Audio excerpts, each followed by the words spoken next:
एक छोटा सा क्वेश्चन कि कोई अगर आपसे बोले कि सर आप बस इतने रुपए पे कर दीजिए एंड आपका एडमिशन हो जाएगा, क्या आप बिना कुछ पूछे अपने लाखों रुपए ट्रांसफर कर देंगे? हर साल हजारों पेरेंट्स सिर्फ ट्रस्ट की वजह से एजेंट्स को पैसे दे देते हैं और बाद में पता चलता है कि यूनिवर्सिटी अलग थी, हॉस्टल अलग था और जो वहाँ के हिडन चार्जेस थे वो तो अलग थे। आज की इस वीडियो में मैं आपको सिर्फ 5 क्वेश्चन बताऊंगा और ये 5 क्वेश्चन अगर आपने एजेंट से पूछ लिए तो आप बहुत सारी प्रॉब्लम से बच सकते हो। वीडियो को एंड तक देखो और जो लास्ट वाला क्वेश्चन है वो बहुत सारे पेरेंट्स पूछना भूल जाते हैं। हेलो एवरीवन, मैं हूं मुक्तेश्वर गुप्ता। मैं खुद एक एमबीबीएस अब्रॉड स्टूडेंट हूं और काफी स्टूडेंट्स एंड पेरेंट्स के एक्सपीरियंस देख चुका हूं और ये वीडियो किसी एजेंट के अगेंस्ट में नहीं है, क्योंकि बहुत सारे जेन्युइन कंसल्टेंट भी होते हैं, लेकिन एडमिशन लेने से पहले वेरिफिकेशन करना हर पेरेंट्स और स्टूडेंट की रिस्पॉन्सिबिलिटी होती है। तो चलिए शुरू करते हैं। तो सबसे पहला सवाल ये है कि जिस यूनिवर्सिटी में आप एडमिशन लेने जा रहे हो कि वो यूनिवर्सिटी ऑफिशियली रिकॉग्नाइज्ड है या नहीं। देखिए, हर ब्रोंक्योर देखने में अच्छा लगता है, हर कंसल्टेंट आपको बोलेगा कि यूनिवर्सिटी बेस्ट है, लेकिन आपका जो पहला सवाल होना चाहिए, क्या यूनिवर्सिटी ऑफिशियली रिकॉग्नाइज्ड है या नहीं। सिर्फ वर्बल आंसर मत मानिए, उनसे आप बोलिए कि हमको यूनिवर्सिटी के ऑफिशियल डॉक्यूमेंट्स एंड जो भी यूनिवर्सिटी की ऑफिशियल वेबसाइट है हमको वो दिखाए। और ये भी पूछिए कि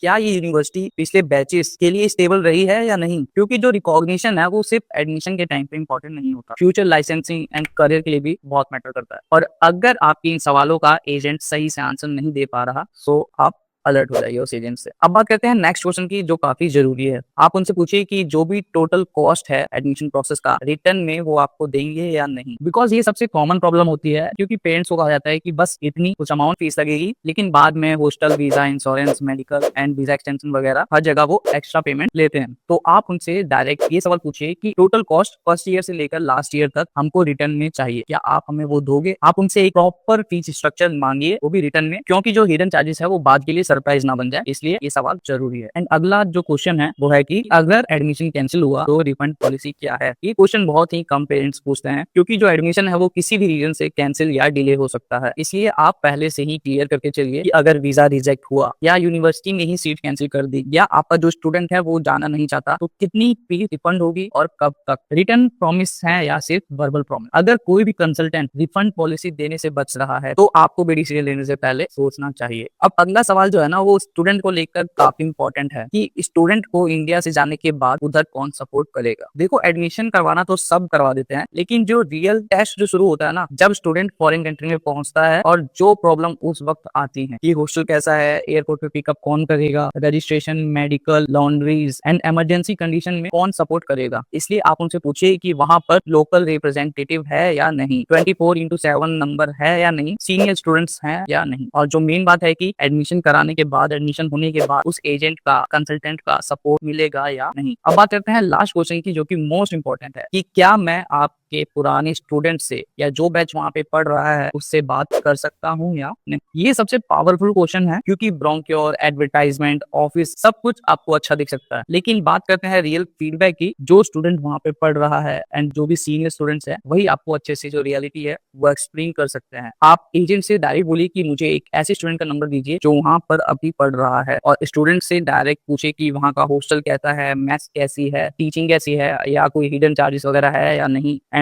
जिस कंसल्टेंट के थ्रू हो गए थे उनका सपोर्ट उनको वहां पर अभी भी मिल रहा है या नहीं। तो जनरली वो जो एजेंट होगा वो आपके रियल स्टूडेंट जो वहां पे पढ़ रहे हैं उनसे बात कराने में कोई प्रॉब्लम नहीं करेगा। और अगर आपको वो बार बार एक्सक्यूज दे रहा हो तो थोड़ा उनसे कॉशन यानी बच के रहना जरूरी है। तो देखिए, एमबीबीएस अब्रॉड एक बहुत बड़ा डिसीजन है। ये सिर्फ एडमिशन नहीं, आपके बच्चे का पूरा फ्यूचर, आने वाले 6 साल का डिसीजन है। इसलिए आपसे बस मैं इतना ही कहूंगा कि जल्दी में कोई भी पेमेंट मत करो, प्रॉपर क्वेश्चन करो एंड प्रॉपर आप रिसर्च करके यूनिवर्सिटी को वेरीफाई करो, और कंसल्टेंट के थ्रू हर चीज रिटर्न फॉर्म में ही लो। तो यही थे वो 5 क्वेश्चन जो कि शायद आपके लाखों रुपए और आपकी टेंशन को बचा सकते हैं। और अगर आपको ये वीडियो जेन्युइनली यूजफुल लगी तो इसे उन पेरेंट्स और स्टूडेंट्स के साथ जरूर शेयर करें जो एमबीबीएस अब्रॉड का प्लान कर रहे हैं। एंड कमेंट में बताइए कि आपके हिसाब से सबसे इंपॉर्टेंट क्वेश्चन कौन सा था। और अगर आप एमबीबीएस अब्रॉड से रिलेटेड और भी वीडियोस देखना चाहते हैं, और भी जानकारी अगर आपको चाहिए, जेन्युइन जानकारी, तो इस चैनल को सब्सक्राइब करें। बाकी मैं मिलता हूँ आपको नेक्स्ट वीडियो में। Thank you.